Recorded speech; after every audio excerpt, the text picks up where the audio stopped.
Le clairon. Et pour ce clairon, nous allons aborder le sujet de Thierry Breton. Thierry Breton qui est visiblement, qui ouvre sa candidature pour être président de la Commission européenne, prendre la place d'Ursula von der Leyen. Et il se trouve qu'il y a pas mal de choses aujourd'hui qu'on pourrait interroger sur la carrière de Thierry Breton. Beaucoup de sujets entre sa Athos, son identité, sa nationalité sénégalaise, et puis désormais cette volonté aussi, la politique qu'il mène en Europe. Et je suis très heureuse pour en parler d'être avec Yves Pozzo di Borgo. Bonjour Yves Pozzo di Borgo. Bonjour. Et merci beaucoup d'être avec nous. Vous êtes sénateur UDI, ancien sénateur UDI de Paris entre 2004 et 2017, vice-président de la Commission des Affaires étrangères et de la Défense du Sénat. Et de la Commission européenne aussi. Et de la Commission européenne, donc on est vraiment dans notre sujet. Ancien représentant d'ailleurs du Parlement français au Conseil de l'Europe. Et à l'OSCE, à l'Assemblée parlementaire de l'OSCE. Ah bah voilà, j'ai pas tout votre... Oui, parce que j'étais un des rares parlementaires d'être dans toutes les instances.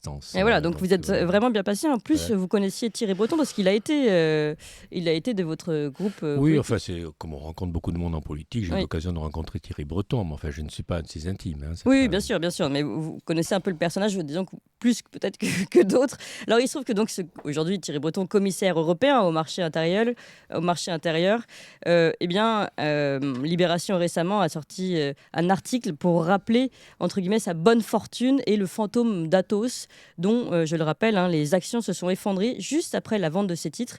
Et d'après Libération, donc, ça risque de le suivre, cette affaire.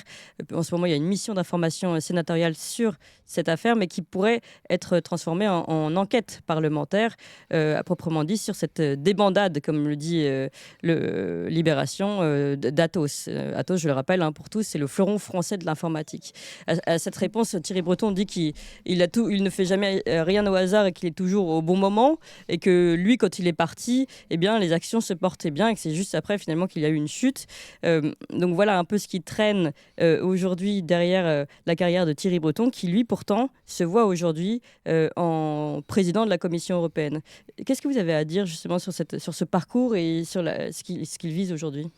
Bon, d'abord, il y a le parcours individuel et l'action de Thierry Breton en tant que personne. Là, je n'ai pas moi à intervenir. Je ne suis pas à la commission d'enquête du Sénat ni journaliste. Simplement, comme il est candidat, il est d'abord un commissaire européen important, et qu'il est candidat à la succession d'Ursula von der Leyen, il est évident que l'on ne peut réfléchir à sa situation qu'en fonction de cela. Et je crois que derrière ce débat qu'il y a, et que malheureusement, je crois, les candidats pour les élections européennes n'abordent pas, c'est la situation de la Commission européenne. D'abord, premièrement, c'est vrai que récemment est sorti le fait qu'il était sénégalais. Bon, il n'y a rien de gênant à ce que quelqu'un soit français, puis une deuxième nationalité sénégalaise. Alors, on sait très bien que cette opération, c'est quand même choquant, si vous voulez. D'abord, qu'un commissaire envoyé par la France, on comprend à la rigueur qu'il ait deux nationalités, française et européenne, mais qu'il ait une nationalité française européenne, qui est française, et puis également une nationalité qui n'est pas européenne, c'est un peu surprenant et un peu choquant. Il a d'ailleurs déclaré honnêtement dans le document qu'il a rendu avant d'être commissaire européen.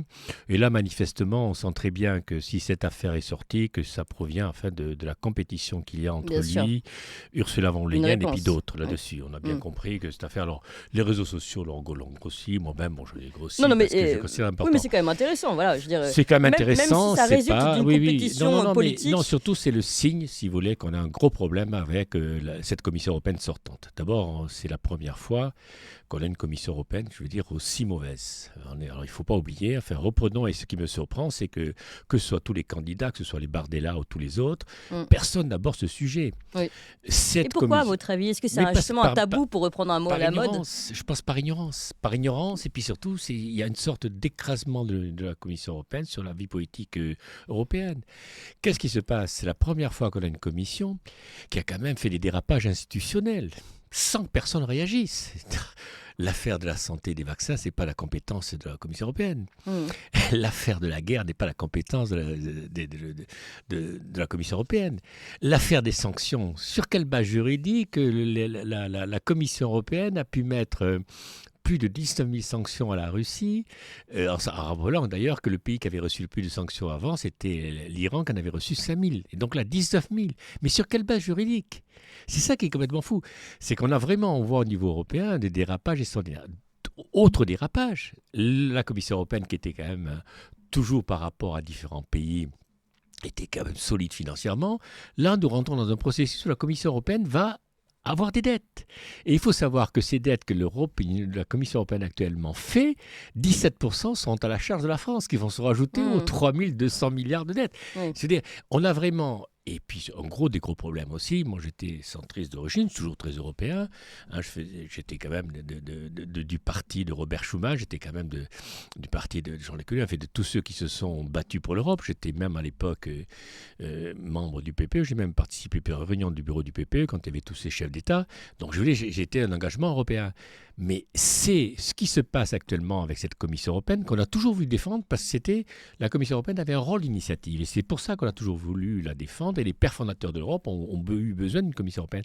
Sauf que cette Commission européenne, maintenant, a complètement dérapé et c'est elle qui a tous les pouvoirs. On n'est plus dans un système fédéraliste, on est dans un système très centralisé, où vous avez quelques fonctionnaires et quelques hauts fonctionnaires, hein, que ce soit Ursula von der Leyen ou Thierry Breton qui n'ont jamais été élus, qui ont un pouvoir extraordinaire. Il faut penser que Thierry Breton, en tant que commissaire, a beaucoup plus de pouvoir que ne peut en avoir le président Macron ou le Premier ministre. Le Premier ministre qui est inexistant d'ailleurs dans cette affaire européenne. C'est complètement fou. On a un dérapage institutionnel terrible au niveau européen, et ce qui fait que, si vous voulez, que les décisions prises au niveau européen sont prises par un petit groupe de fonctionnaires, validées par un conseil des chefs d'État, qui devrait être en fait la véritable autorité, mais qui est inexistant. Parce que le système même du Conseil européen des chefs d'État, on voit très bien les chefs d'État, ils arrivent. Moi, j'avais bien étudié ça à l'époque, et d'ailleurs, j'en ai parlé avec Juncker, et Juncker me l'a confirmé. Juncker, qui était le précédent de la Commission des Affaires européennes, c'était un de mes amis, on avait souvent parlé de ça. Il me dit, le problème, c'est que les chefs d'État arrivent à Bruxelles, où là, vous aviez toute une série de décisions qui ont déjà été prises par les différents comités, avec les ambassadeurs et autres. Et les décisions qui sont décidées en Conseil européen, très souvent, le chef d'État, lui, reste dans sa logique de son pays. Et alors qu'à Bruxelles, il y a quand même une intelligence, une avancée. Il y a une façon de regarder les problèmes de façon plus large. Transversale. Et transversale. Et ils sont donc toujours très en avance. Et en fait, on a l'impression que sur quelques grands sujets, si vous voulez, les chefs d'État sont en fait complètement dépendants de leur administration sur place. Et c'est là. Et le problème, c'est que il n'y a plus de contre-pouvoir. Le Parlement européen n'est pas un contre-pouvoir. Oui. Au contraire, le Parlement européen, en plus, ça fonctionne par groupe, si vous voulez. C'est le problème des parlements. Si vous voulez, vous votez par groupe et vous votez des choses même qui ne vous plaisent pas, mais c'est par groupe. Et là, je crois qu'il y a un véritable problème de la démocratie européenne. Les peuples ne sont plus représentés à Bruxelles. Et l'exemple de Thierry Breton est le symptôme de cela. Tout à fait. L'exemple de Thierry Breton est un symptôme en soi. Rappelons aussi, si on s'arrête un petit peu sur les faits de Thierry Breton, ce qu'il a fait en tant que commissaire européen au marché intérieur, c'est notamment le DSA. C'est vraiment ça. Donc le Digital Service Act qui permet de limiter l'expression sur les réseaux sociaux officiellement pour limiter les appels à la haine et tout ça, mais bon, des législations existent dans chaque pays normalement, et il se trouve que ça permet surtout de limiter les personnes qui pourraient critiquer une certaine politique.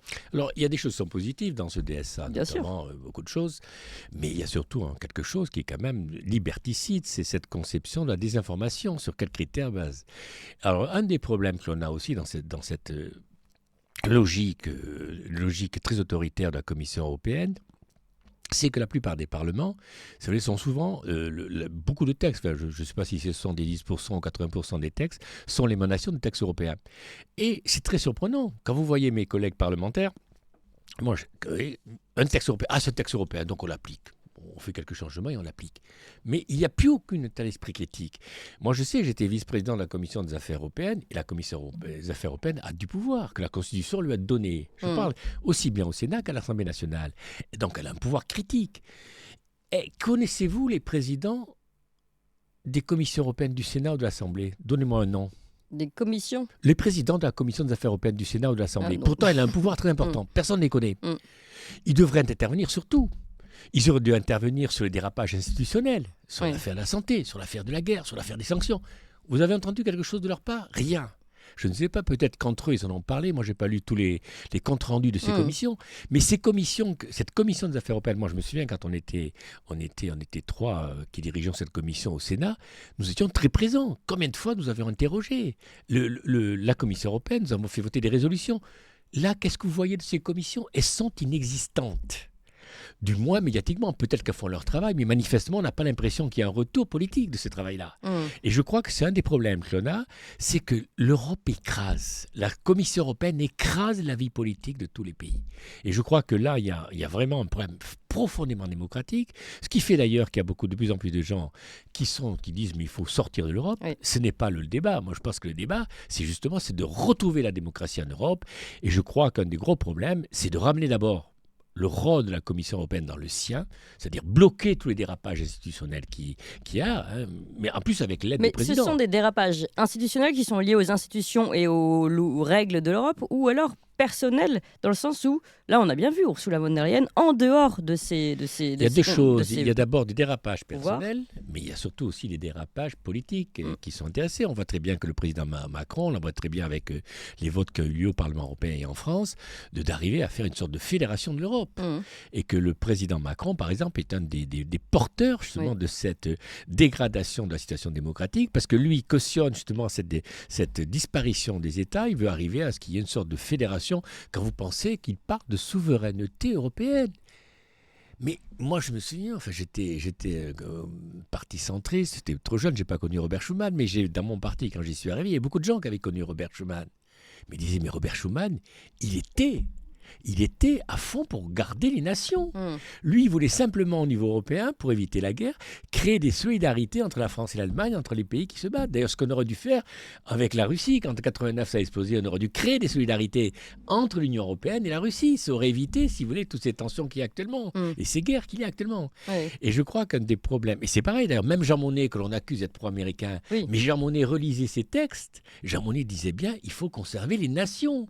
Il n'était pas du tout dans une logique de supprimer une action.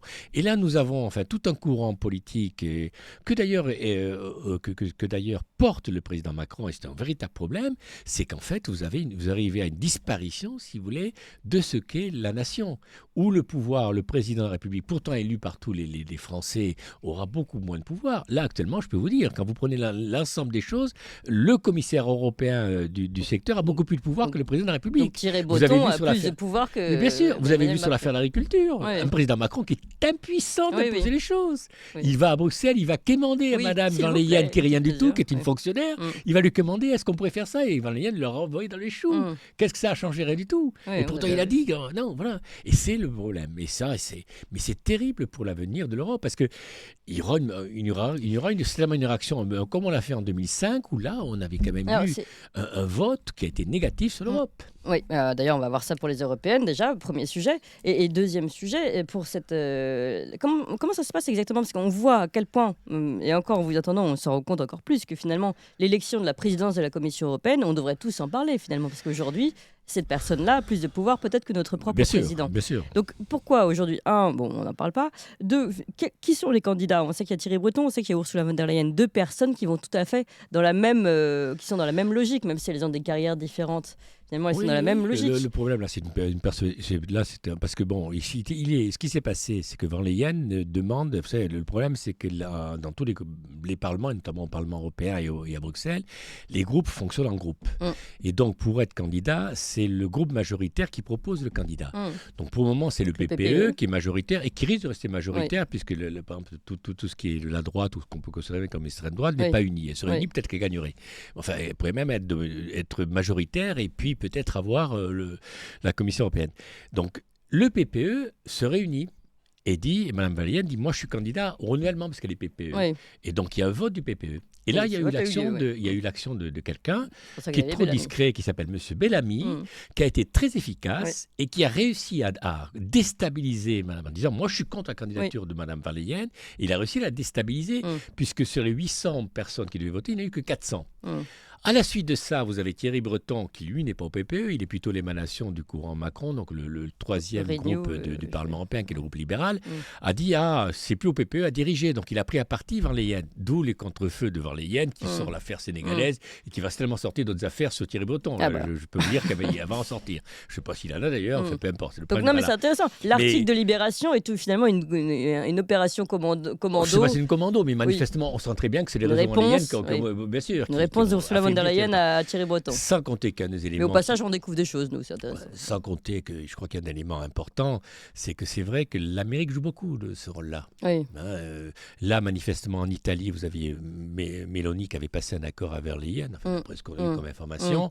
Et puis là, il semblerait qu'elle ait fait marche arrière, puisque les Américains poussent plutôt Draghi, qui lutte aussi au PPE. Donc, quand vous prenez la presse italienne, ils considèrent que, je crois que Meloni a dit récemment, écoutez, on verra bien le vote. Donc, elle a fait un peu marche arrière sur la candidature Van Leyen, en disant, voilà.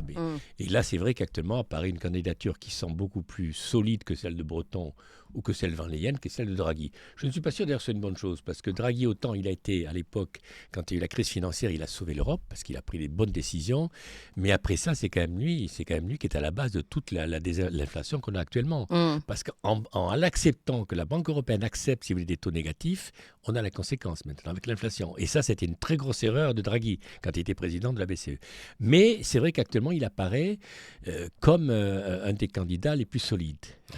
Et sachant qu'en plus, il y a les Américains derrière. Parce que le problème de l'Europe, c'est qu'il y a les Américains derrière. C'est que les Américains... Alors, il ne faut pas non plus être complotiste, mais on est obligé de reconnaître, si vous voulez, que je n'ai pas vu encore un commissaire européen, peut-être sauf en Hongrie ou ailleurs, qui n'est pas le consensus des Américains, même les petits commissaires européens. Donc ça veut dire que, si vous voulez, les réseaux d'influence américains, alors évidemment, tout ça n'est pas public, mais ils sont très importants. Et là, la candidature Draghi, si vous voulez, évidemment, Draghi, il était la plus grande banque des États-Unis, c'est l'homme des Américains. Bon, c'est une candidature qui est sérieuse.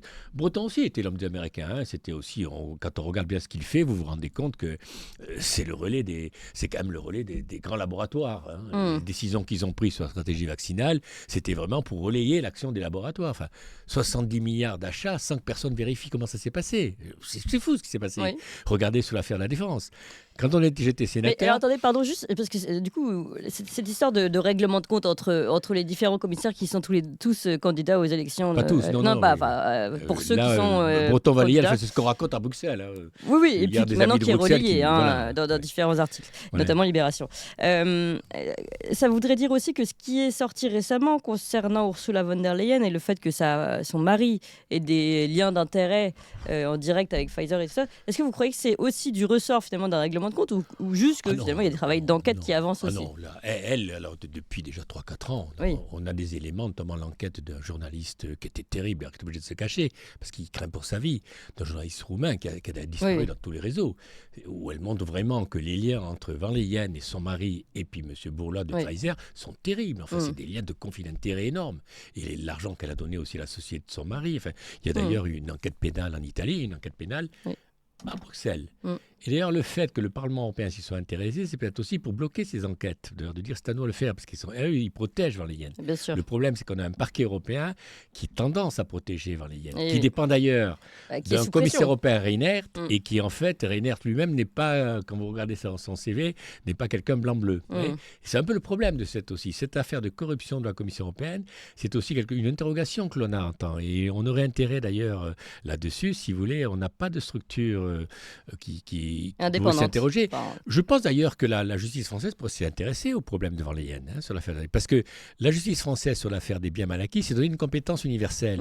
Elle pourrait très bien, le parquet financier pourrait très bien s'intéresser peut-être que je dis une bêtise juridique, mais je pense que le parquet financier aurait... En tout cas, l'affaire est lancée au niveau... Mais l'affaire, c'est pas une affaire de débat, c'est une affaire très profonde. C'est une affaire qui est vraiment lourde, l'affaire de Van Leyen. Ça, là, je peux vous dire, elle avait déjà eu des affaires en Allemagne, et là, franchement, on sent très bien les blocages qu'il y a. Quand vous avez quand même la médiatrice européenne qui dit, mais ce qui s'est passé avec les SMS, c'est scandaleux. La médiatrice, et qui demande, si vous voulez, qui demande alors qu'elle a la compétence, et l'autre qui ne donne rien. Mais ça, comment vous expliquez aujourd'hui les Français...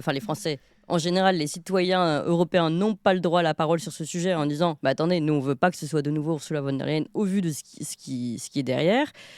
Comment vous expliquez, encore une fois, je sais que c'était entre guillemets votre coup de gueule du début, mais comment on peut expliquer qu'il n'y ait pas, alors que cette femme est candidate à sa réélection, qu'il n'y ait pas une personne aujourd'hui qui s'exprime sur ce sujet grave. Mais parce que le problème... Je parle au niveau du Parlement européen et de Au niveau l'Europe. du Parlement européen, Ouais. d'abord, le problème, c'est beaucoup de... Les gens sont tenus. N'oubliez pas qu'ils sont tous dans une logique de se faire réélire. Ouais, c'est ça. Donc vous avez des candidats, des parlementaires comme Virginie Joron, qui est Ouais. très courageuse. Il y avait Madame Rivasi, qui était aussi très courageuse, qui avait fait un rapport comme la Malienne. Et d'ailleurs, curieusement, elle décède, bon, évidemment, on ne peut pas être complotisme, mais juste avant que le rapport soit proposé au Parlement européen sur les dérives de Madame Malienne.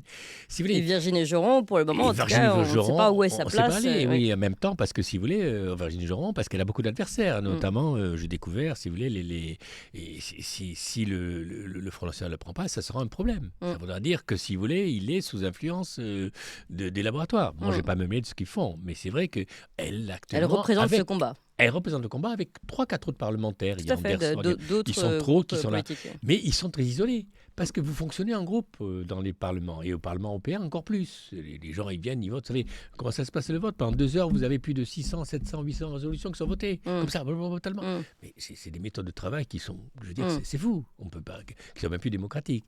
Et je crois que c'est un des problèmes. Sous pression. Et en France, le problème qu'on a surtout, c'est qu'on a une presse qui n'a pas la culture de l'Europe. On a, un bon journaliste, je ne suis pas d'accord avec lui sur beaucoup de choses. Quatremer, qui était quand même un bon journaliste, qui lui connaît bien. Oui, tout à fait. Je suis en désaccord avec lui sur beaucoup d'autres choses, mais je veux reconnaître, c'est un des rares qui connaît les choses. Quand il intervient bien sur l'Europe.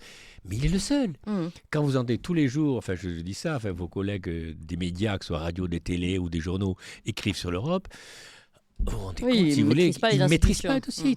Ils ont pas passé. Il faut passer sa vie à Bruxelles. Moi, quand j'étais vice-président de la Commission des Affaires européennes, on était tout le temps à Bruxelles. On voyait les choses. Donc, j'ai bien vu les défauts, le système, les qualités aussi. Le fonctionnement. C'est le fonctionnement, voilà. Il faut connaître tout ça. Et ça, c'est un peu le problème de la faiblesse des médias dans tous les pays, qui restent très dans leur pays. Des médias et donc des Français qui n'interpellent pas assez. Ce sera la conclusion, je pense, Yves Pozzo-di-Borgo, finalement, ces institutions et aujourd'hui ce jeu de candidature qui pourtant les concerne énormément. Et en fait, on l'oublie, mais complètement. C'est vrai, vous avez raison. Il faut vraiment. Et là, j'ai vu les sondages qui montrent qu'il y a que, je crois, 45% des Français qui vont voter. C'est une erreur parce que si les Français votent, on peut avoir un changement de majorité à Bruxelles. Pour le moment, il y aura quelques évolutions, mais on voit pas un changement brutal. Mais ça peut pas changer, le changement de majorité peut pas changer l'élection de... C'est-à-dire si, par exemple, c'est vrai que le groupe libéral du président Macron, qui était d'ailleurs à l'époque le mien, moi j'étais plutôt PPE, mais mon parti, Bayrou, était rejoint ce groupe, risque de plus être au troisième groupe, il risque de passer quatrième ou cinquième. Et vous avez le groupe par contre de Mélanie qui risque d'être deuxième. Ouais. Et donc c'est vrai qu'on parle, alors il y a tout un tas de manœuvres actuellement, on parle d'accord non plus entre le PPE, parce que vous savez comment c'est, l'Europe c'était géré par le PPE, c'est le parti droite, avec les socialistes et puis les libéraux. Donc c'est 3 groupes, si vous voulez, qui dirigent. Ils ont pris le pouvoir, ils dirigent. Et puis chaque parlementaire, chaque groupe, il vote. Je veux dire, c'est bêtement, c'est-à-dire que le parlementaire n'existe plus par lui-même. C'est un peu le problème de tous les parlements. Hein. Ça c'est une critique. L'effet de groupe. Il n'y a pas l'effet de groupe.